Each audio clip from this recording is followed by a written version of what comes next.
আসলে মুক্তিযুদ্ধ আমি দেখিনি, কিন্তু এই 5 দিনের যে অরাজকতার, যে নৃশংস হত্যার যে লীলা দেখলাম ঢাকা মহানগর উত্তরে, আসলে আমি আবার এই এত বছর পর আমি আবার একটা মুক্তিযুদ্ধ দেখলাম। আমি আসলে আমার বলতে আমার খুব কষ্ট হচ্ছে যে আমাদের স্বপ্নের এলিভেটেড এক্সপ্রেস, আমাদের স্বপ্নের পদ্মা সেতু, আমাদের সে স্বপ্নের মেট্রো রেল, এগুলো সব ধ্বংস করে ফেলছে।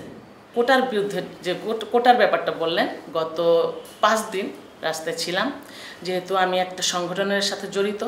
আসলে আমরা প্রথম এই ফার্স্ট দিন যেদিন গণ্ডগোলটা শুরু হলো কোটা নিয়ে, তো এই 5 দিনের ফার্স্ট দিন তো রাস্তায় গিয়ে দেখলাম আমাদেরই সন্তান, কেউ আমার সহযোদ্ধা সন্তান, কেউ আমার পাশের চাচাতো ভাই, বা কেউ আমার স্টুডেন্ট, আমার একসময় আমার স্কুলে আমি শিখতাম ও স্টুডেন্ট। তো ওই হিসেবে যেই দেখি আর আমরা সবাই আমাদের সন্তান, আমাদের বাচ্চা কাচ্চা। তা আমার সন্তান না হলো, আমার যারা বাংলাদেশের যারাই আছে, আমরা তো সবাই ভাই বোনের রিলেশনে আমরা আছি। তো ওই হিসেবে আমার সন্তান রাস্তায় এরকম, তো যে আমার খুব খারাপ লাগলো যে ওরা কোটা বিরুদ্ধে আন্দোলন করছে।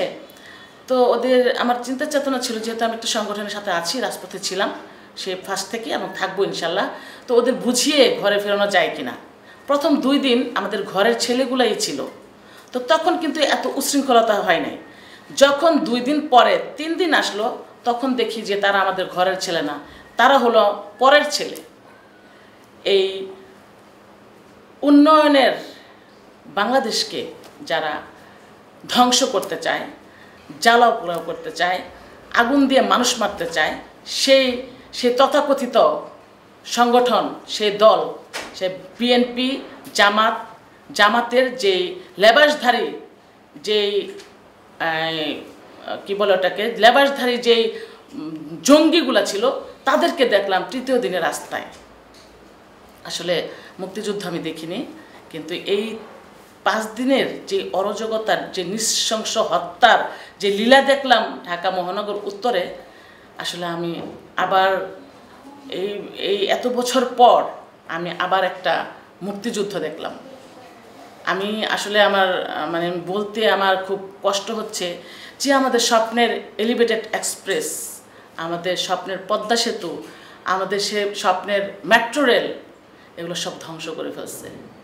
এবং আমি নিউজে দেখলাম যে তারা আগুন সন্ত্রাস করেছে। এবং আমাদের একটা দেশ ধ্বংস করার আগে তাদের চিন্তা চেতনা তাহলে কি আসতে পারে?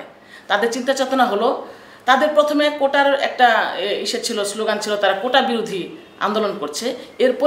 এরপর হঠাৎ করে শুনি যে আমাদের দেশরত্ন, আমাদের প্রধানমন্ত্রীর গদি ছাড়তে হবে। কেন? দেশটা কি তোমার বাপের, তোমার বাপদাদাদের?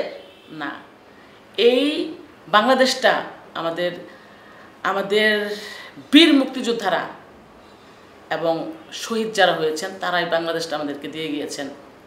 এবং এই বাংলাদেশের যে লাল সবুজের পতাকা, এই পতাকার উপরে আবার সেই হায়নাদের দৃষ্টি পড়েছে। এটার সেই নমুনা আমরা দেখলাম এই 4-5 দিনের এই ঘটনার মধ্যে।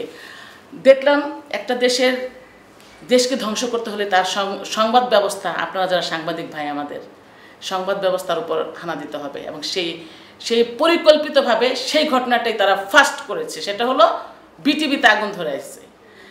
আমি আসলে টিভিতে যখন এই আগুনের এই ফুটেজগুলো দেখতেছিলাম, আসলে খুব হৃদয়ে রক্তক্ষরণ হচ্ছিল যে এরা কারা, এবং এত পরিকল্পিত, এবং এরা এত মাস্টার প্ল্যান, এবং এরা এত প্ল্যান মাফিক, এরা এত অভিজ্ঞ যে সেই নরসিংদীতে কারাগার থেকে জঙ্গিদের কারাগারের তালা ভেঙে, তারা কিভাবে জানে ওখানে জঙ্গি আছে? জঙ্গিরা জঙ্গিদের চিনে, এবং তারা তালা ভেঙে সেই কারাগার থেকে এই কয়েদিদের বের করে নিয়ে আসছে। এবং এরা ইতিমধ্যে এদের আটক করা হয়েছে।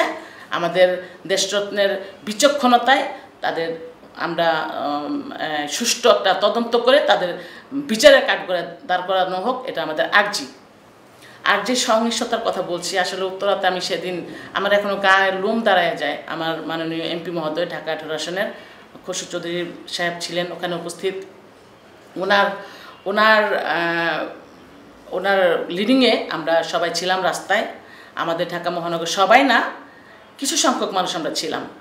আসলে যারা জয় বাংলাকে খুব আত্মা দিয়ে ভালোবাসে, যারা বঙ্গবন্ধুর আদর্শের সৈনিক এবং যারা বাংলাদেশের উন্নয়নের রূপকার আমাদের জননেত্রী শেখ হাসিনার হাতকে শক্ত করতে চায়, তারাই ছিল সেদিন মাঠে।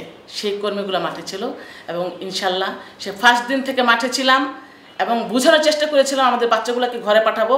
আসলে কতজন পাঠাইতে পারছি জানি না, তারা কতজন শুনেছে, কিন্তু তৃতীয় দিন থেকে আমাদের ঘরের ছেলেপেলে না, বাইরের ছেলেপেলেগুলো এই অরাজকতা সৃষ্টি করেছে, নৃশংস হত্যা করেছে। সেই গাজীপুরের আমাদের যে সাবেক আমাদের মেয়র, ওনার বডিগার্ড, আসলে কি আমরা তো মানুষ, তাকে যেই মানে যেই নাটকীয় নরকীয় কায়দায় মেরে তাকে ঝুলাই রাখা হয়েছে। আসলে তার চেহারা অস্তিত্ব ছিল না, সেটা আমাদের উত্তরাতেই হয়েছে ঘটনাগুলো। যাই হোক, আসলে অনেক কিছু বলতে ইচ্ছা করে, অনেক কিছু বলার প্রকাশ হয়, আসলে খুব হৃদয় রক্তক্ষরণ হয়। আমাদের এই সোনার বাংলাকে ধ্বংস করতে যে জঙ্গিরা তৎপর হয়ে উঠেছে, সে তৎপরতাকে আমরা শক্ত হাতে মোকাবেলা করেছি।